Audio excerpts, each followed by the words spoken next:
आज हम राजमा बनाएंगे एकदम ढाबा स्टाइल। तो चलिए जल्दी से बनाना शुरू करते हैं।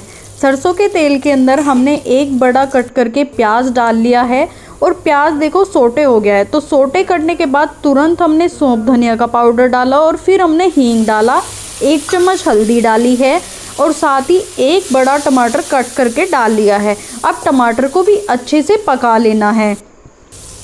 अब देखो टमाटर अच्छे से पक गया है तो हम इसके अंदर राजमा ऐड कर देंगे। राजमा हमारा बॉयल राजमा है, इसके अंदर हमने 1 सीटी लगाई है और भाई 20 से 25 मिनट धीमी आंच पर इसको पकाया है हमने। मतलब राजमा बॉयल कर लेना है, बस इतना ही काम है।